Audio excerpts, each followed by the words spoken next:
Online એજ્યુકેશનમાં આપનું સ્વાગત છે. છેલ્લે આપણે ઇંગ્લિશમાં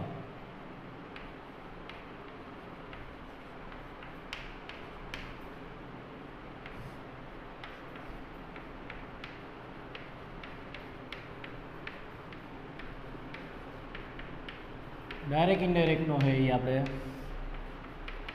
ટોપિક જોતા હતા. ડાયરેક્ટ ઇનડાયરેક્ટમાં છેલ્લે આપણે હે એ બાબત જોઈ કે કઈ રીતના આપણે હે એ ફેરફાર કરીએ છીએ.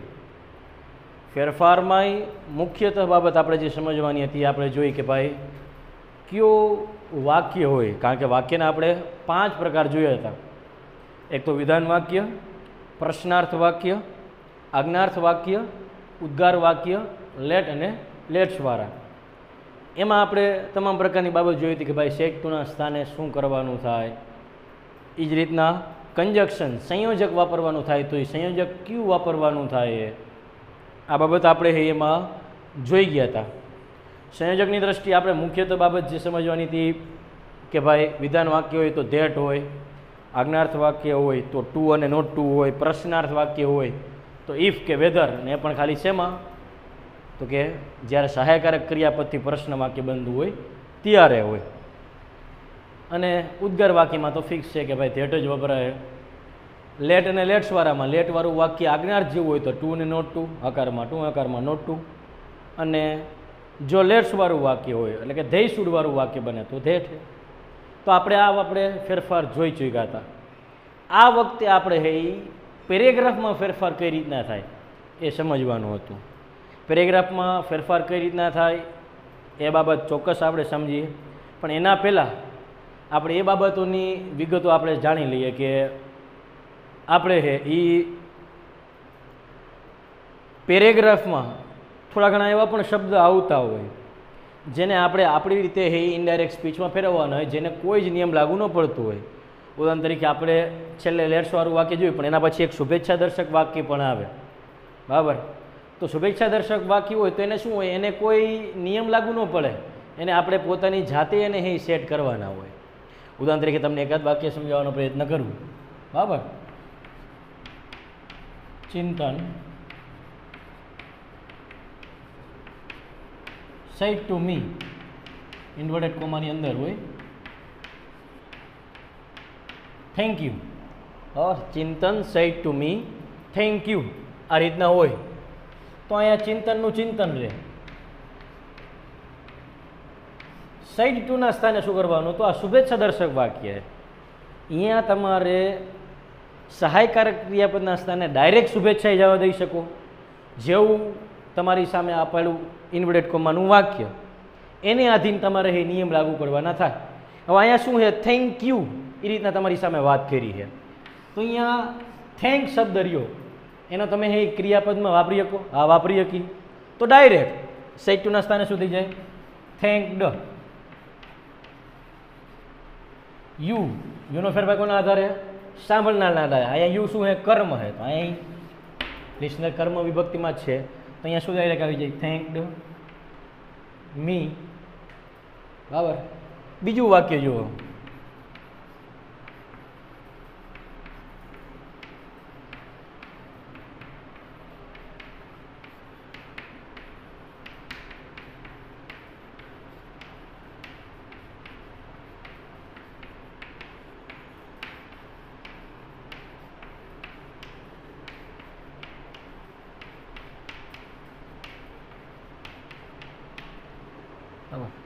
My teacher said to him, congratulations for your first rank. બરાબર. My teacher, તો my teacherનું my teacher said to છે, તો આનું ક્રિયાપદ થઈ શકે ખરું? થઈ શકે. કયું ક્રિયાપદ બને? કોંગ્રેચ્યુલેટેડ, બરાબર. તો ડાયરેક્ટ said to નું શું કરી નાખવાનું, કોંગ્રેચ્યુલેટેડ. હિમ, યોરનો ફેરફાર કોના આધારે થાય, સાંભળનારના આધારે. યોરનું અહીંયા શું થઈ જાય, હિમ, કર્મ વિભક્તિ. અહીંયા તમારી સામે હે અહીંયા યોર, બરાબર. તો અહીંયા એ શું છે આપણી ભાષામાં સંબંધક વિભક્તિ છે, જે કોની હારે જોડાયેલી છે? ફર્સ્ટ રેન્ક હારે જોડાયેલી. તો એનો કોઈ ફેરફાર કરવાનો થાય? ન થાય. તો હિમનું હિમ ડાયરેક્ટ એમ નામ, કોઈ ફેરફાર નહીં. અહીંયા થતું હતું તો આપણે કરી નાખ્યું ડાયરેક્ટ, તો એમાં ફેરફાર આપણે નહોતો થયો, એટલે કે પાછો બીજી આપણે વાર લખવાની આવશ્યકતા ન પડી, અહીંયા થઈ છે. એટલે માય ટીચર કોંગ્રેચ્યુલેટેડ હિમ. બરાબર. શેના માટે? તો ડાયરેક્ટ કોંગ્રેચ્યુલેશન શબ્દ આવી ગયો છે એટલે એને કાઢી નાખવાનું થાય, આવી ગયું એટલે હિમ ફોર યોરનું શું થઈ જાય અહીંયા? હિમના આધારે હીઝ, ફોર હીઝ ફર્સ્ટ રે. આવા શુભેચ્છા દર્શક વાક્ય હોય, અહીંયા તમારે કાંઈ પણ કરવાનો પ્રશ્ન થાય નહીં. સમજી લ્યો, સપોઝ આ તો શુભેચ્છા દર્શક વાક્ય થયા, પણ ક્યાંક ક્યાંક તમારે એવા પણ શબ્દ આવશે, બરાબર, જ્યાં તમારે એને ધ્યાનમાં રાખીને ફેરફાર કરવાનો. ખાલી શબ્દ આવે, બરાબર, શબ્દ આવે તો શબ્દને ધ્યાનમાં રાખીને ફેરફાર કરવાનો થાય. ઉદાહરણ તરીકે યસ, નો, સર, આવી રીતના વાક્ય હોય ને. Yes I am there. No I don't want to go. Sir may I come in. સમજી લો કે આવા તમારી સામે વાક્ય આવ્યા તો તમારે અહીંયા આ શબ્દના ફેરફાર કરવા તો જરૂરી જ છે. હાલો, આ પ્રશ્નાર્થ વાક્ય તેની જેમ ફેરફાર કરી નાખશો, આ વિધાન વાક્ય તેની જેમ ફેરફાર કરી નાખશો, આ વિધાન વાક્ય તેની જેમ ફેરફાર કરી નાખશો. પણ યસ, નો અને સર આનો ફેરફાર કરવો તો આવશ્યક જ છે.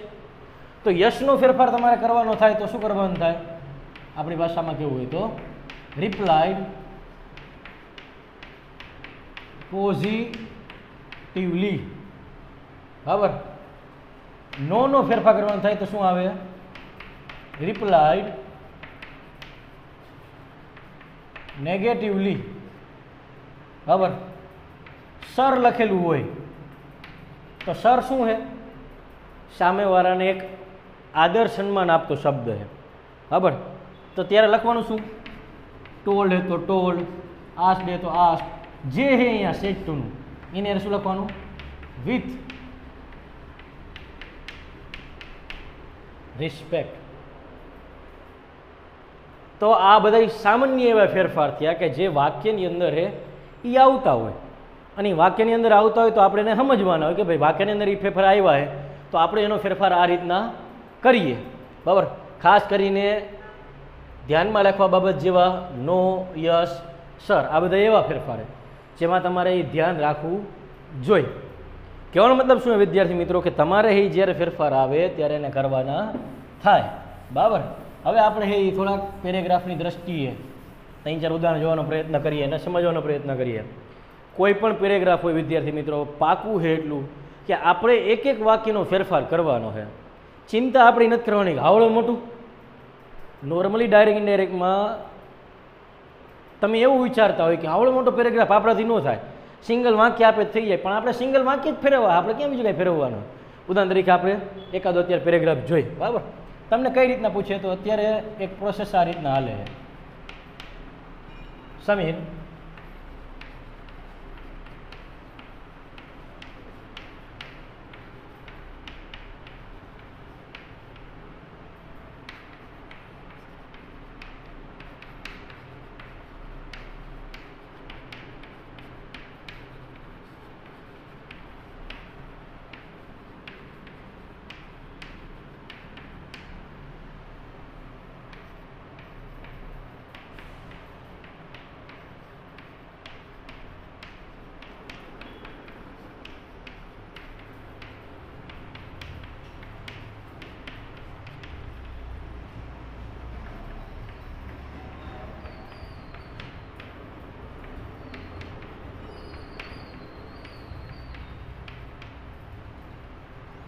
Sameer, what are you doing?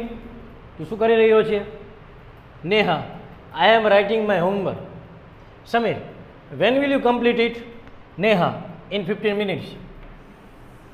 એક વાક્ય થયું, બીજું વાક્ય, ત્રીજું વાક્ય અને ચોથું વાક્ય. આપણે વાક્ય જ મગજમાં રાખવાના, બીજું કંઈ વિચારવું નથી. હવે બોલનાર કોણ આમાં? તો કે સમીરભાઈ. તો સમીર પહેલાં, સમીર બોલનાર થયો તો સાંભળનાર કોણ થાય? તો સીધી જ બાબત છે, એના નીચે જે નેહા રહે એ જ સાંભળનાર થાય. બરાબર? તો અહીંયા શું લખવાનું થાય? સાંભળનાર નેહા. પણ સેટ ટુના સ્થાને આપણે ફેરફાર કરવાનો. વાક્ય કયું છે આપણી સામે? પેલું vote are you doing.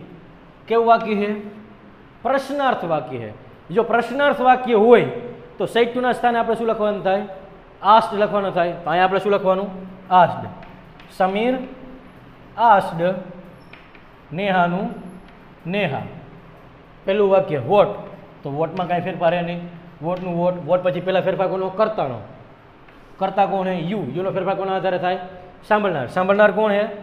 Neha. તો અહીંયા શું થઈ જાય? હી આર ડુઈંગ. ચાલુ વર્તમાન કાળે. ચાલુ વર્તમાન કાળનો ફેરફાર શેમાં થાય? ચાલુ ભૂતકાળમાં. તો શું થઈ જાય અહીંયા?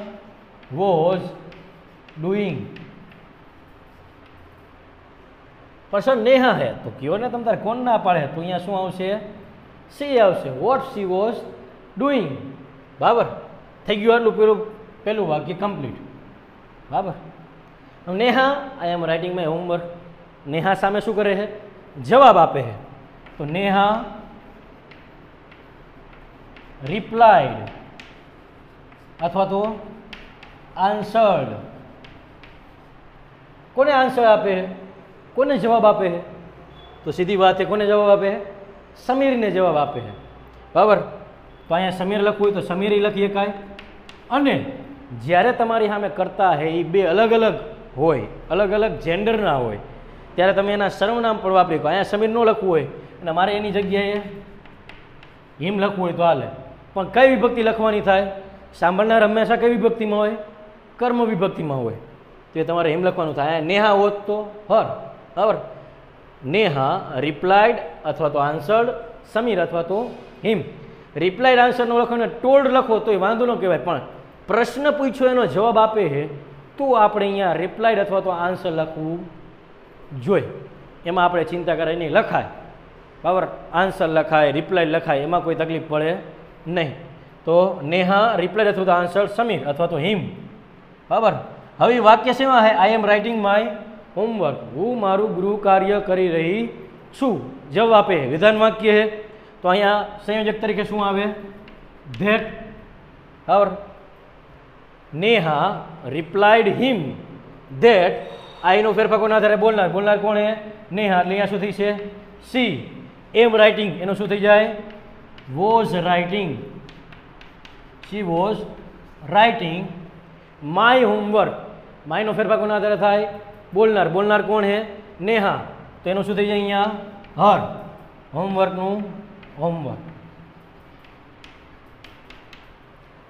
Neha replied him that she was writing her homework.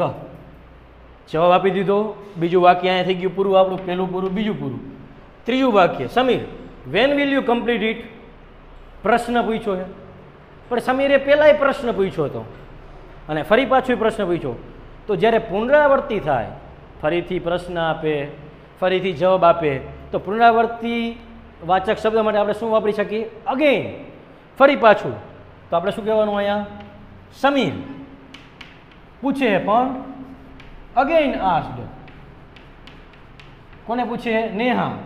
તો નેહા લખવું હોય તો નેહા અથવા તો અહીંયા શું લખાય? હર. સમીર અગેન આસ્ડ નેહા અથવા તો હર. વાક્ય શેનથી છે? વેનથી, WH થી છે. તો એમાં ઇફ કે વેધર કંઈ લાગે નહીં. WH નું WH એમ નામ આવે તો WH નું WH એમ નામ એટલે વેનનું વેન. કોઈ ફેરફાર નહીં. Will you complete it. ક્રિયાપદ વિલ હે પણ કર્મ કરતા કોણ હે? યુ હે. તો યુનો ફેરફાર પાછો કોના આધારે થાય? સાંભળનાર. સાંભળનાર કોણ હે? નેહા હે. તો અહીંયા શું થઈ છે? એનું સી વિલ. વિલનો ફેરફાર શું થઈ જાય? તો કે વુડ.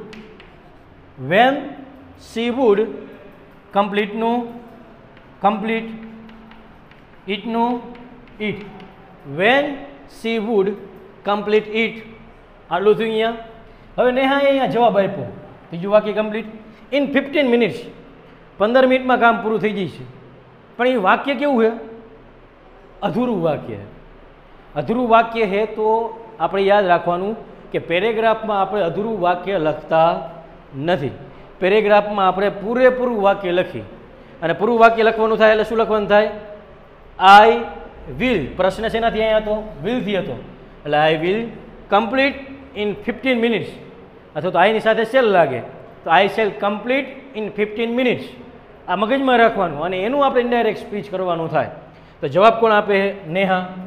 નેહાએ ફરી પાછો જવાબ આપ્યો તો નેહા અગેન રિપ્લાઇડ. ફરી પાછો જવાબ આપે છે, બરાબર. Again replied that. વાક્ય જોડવા માટે શું આવશે? ધેટ. Again replied that. કામ કોનું પૂરું કરવાની?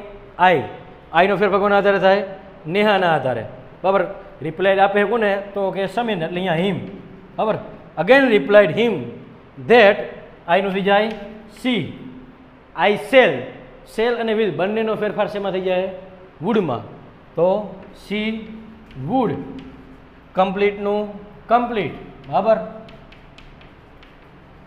ક્યાં? તો કે ઇન 15 મિનિટ્સ, બરાબર. Neha again replied him that she would complete in 15 minutes. 15 મિનિટમાં હું હે પૂરું કરી લઈશ.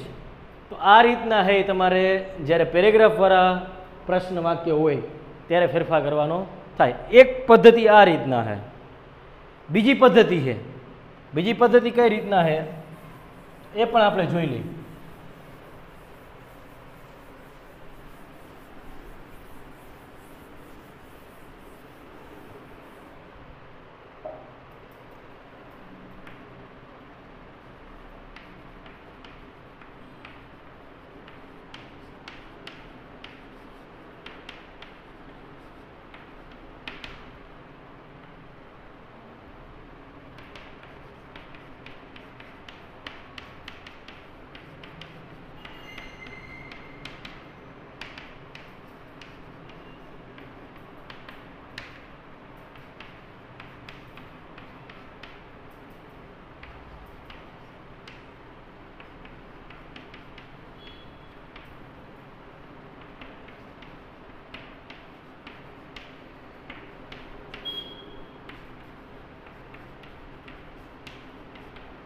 બીજી પદ્ધતિ આ, બરાબર. Where are you going? તું ક્યાં જઈ રહ્યો છે? At post office. ક્યાં જવું? તો કે પોસ્ટ ઓફિસે જાઉં. વાય? શા માટે? બરાબર. તો એનો જવાબ શું? To post my letter said Arjun to Payal. છેલ્લા વાક્યના આધીન તમારે નક્કી કરવાનું કે બોલનાર કોણ છે અને સાંભળનાર કોણ છે, બરાબર. બોલનાર કોણ છે? અર્જુન આમાં, અને સાંભળનાર કોણ છે? પાયલ. તેનો મતલબ શું થયો? જવાબ કોણ આપે છે? અર્જુનભાઈ આપે છે. તો આ વાક્ય કોણ બોલાય છે? અર્જુનભાઈ, બરાબર. આ વાક્ય અર્જુનભાઈ. બાકીના બે વાક્ય કોણ બોલાય છે? તો કે પાયલબેન. નક્કી થઈ ગયું.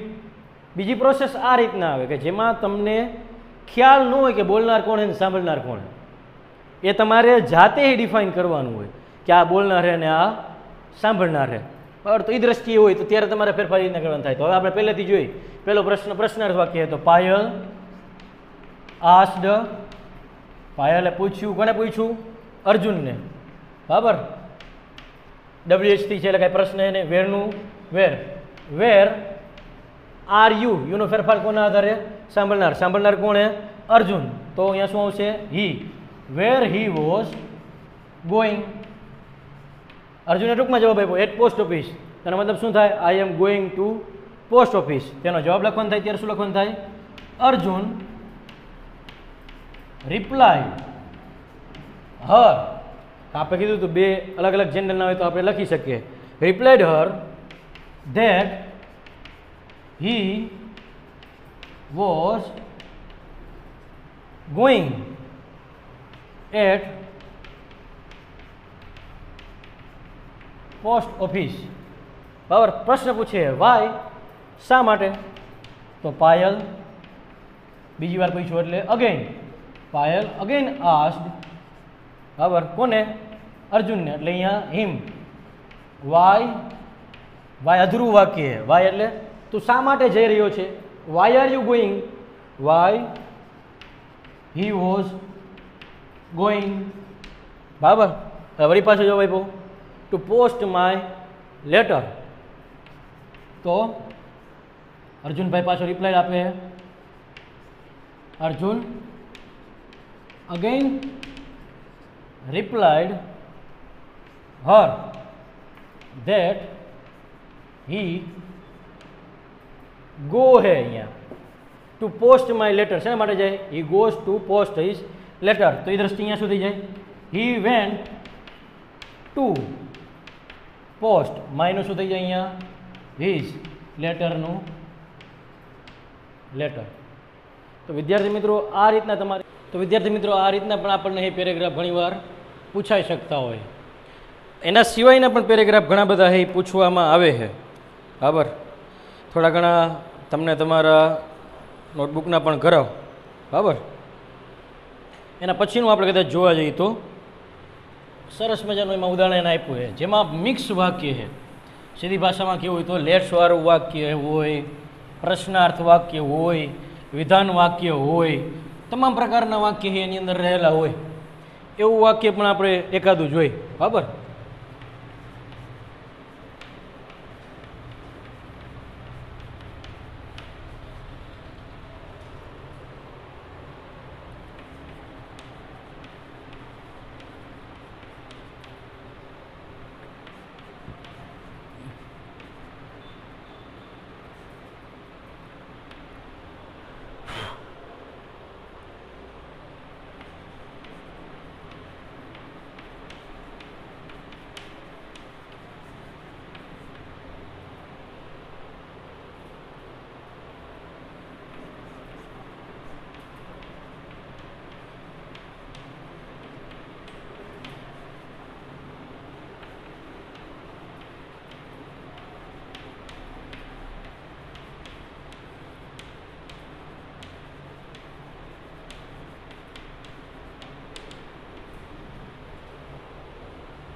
ધ્યાન. Let's go for a walk. ખુશ. વેર શેલ વી ગો? પેલું વાક્ય લેટ્સ વાળું. બરાબર. ધ્યાન. વી વિલ ગો ટુવર્ડ્સ જલારામ મંદિર. બરાબર. ખુશ. Do you like the place?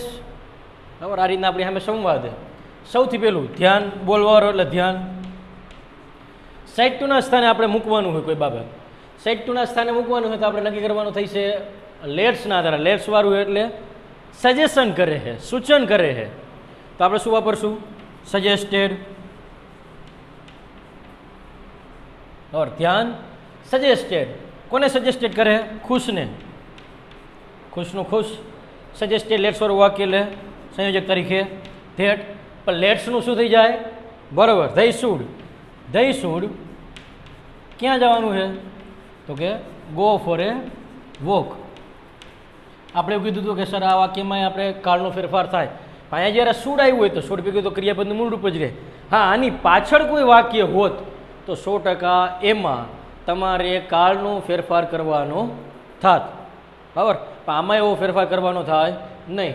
એટલે પેલું વાક્ય થઈ ગયું ધ્યાન suggested Khush that they should go for a walk. પેલું વાક્ય પૂરું. ખુશ. જ્યારે એને સજેશન આપ્યું ત્યારે ખુશ શું કરે? પ્રશ્ન કરે. તો ખુશ આસ્ડ. કોને? તો ધ્યાનને. હવે આમાં નામ લખવા જોઈએ. શું કામ નામ લખવા જોઈએ? કારણ કે આમાં હે બઈ કેવા હે? એક જ જેન્ડરવાળા. તો નામ લખાય, કોઈ તકલીફ નહીં. ખુશ આસ્ડ ધ્યાન. વેરનું વેર. બરાબર. Shall we go. We go હે. કરતા કોણ હે? વી હે. તો વીનું ફેરફાર કોના આધારે થાય? બોલનાર. બોલનાર કોણ હે? ખુશ. પણ વી બહુવચનનો કરતા હે તો વીનું શું થઈ જાય અહીંયા? ધઈ. વય ધઈ શેલનું શું થઈ જાય? Would. Where they would go. બરાબર. બીજું વાક્ય પૂરું. ધ્યાને સામે જવાબ આપ્યો એટલે ધ્યાન. જવાબ આપે એટલે રિપ્લાઇડ, આન્સર. આપણને જે યોગ્ય લાગે આપણે લખી રિપ્લાઇડ. ધ્યાન રિપ્લાઇડ કોને? તો કે ખુશને.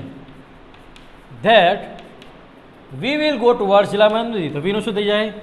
ધે વિલનું વુડ, વુડ ભેગું ક્રિયાપદનું મૂળ રૂપ આપણે કીધું એ મોડલ્સ ભેગું ક્રિયાપદનું મૂળ રૂપ રે. ધે વુડ ગો ટુવાર્ડ્સ, બરાબર, જલારામ મંદિર, જલારામ મંદિરનું મંદિર. પણ કુશ ફરી પાછો પ્રશ્ન પૂછે, શું તને અહીંયા ગમશે? તો કુશનું પાછું આપણે લખવાનું, કુશ અગેન આસ્ડ, ફરી પાછો એનો પ્રશ્ન છે, બરાબર. અગેન આસ્ડ કોને? તો કે ધ્યાનને. શું પૂછે છે? Do you like the place? Do થી પ્રશ્નાર્થ વાક્ય, WH થી નથી, એટલે સંયોજક તરીકે શું આવે? ઇફ અથવા તો વેધર, આપણને જે યોગ્ય લાગે, બરાબર. વેધર ડુ યુ, યુનો ફેરફાર કોણ સાંભળનાર? સાંભળનાર કોણ હે? ધ્યાન હે, એટલે અહીંયા શું થઈ જાય? હી. ડુ લાઇક, આ ખાસ ધ્યાનમાં રહીજો, ડુ નું આપણે ડીડ કરીને, લાઇક નું લાઇડ કરી એમનું હોય.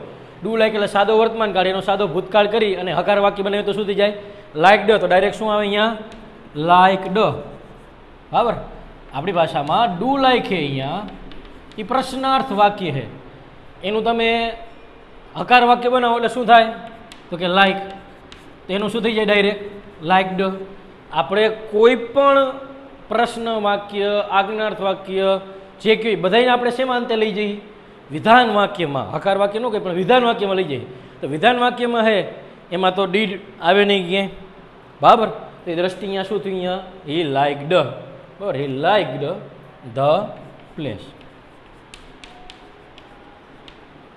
તો આ રીતના તમારે ફેરફાર કરવાનો થાય. હજી એક આપણે ઉદાહરણ જોઈ, બરાબર.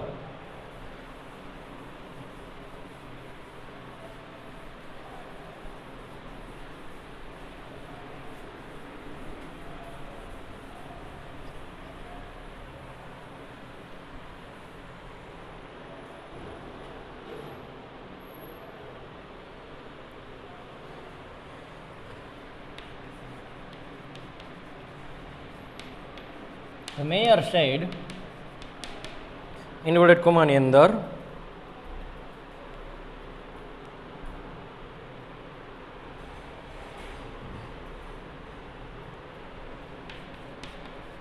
please give me a ticket for ST bus station.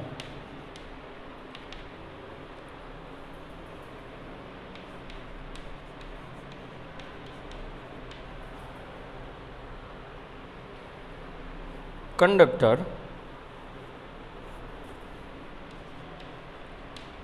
said,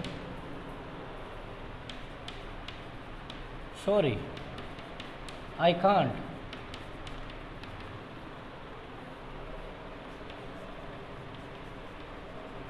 The mayor said, why so?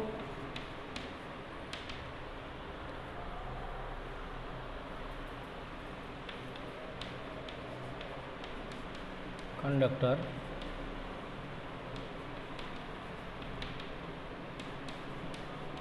because I know you and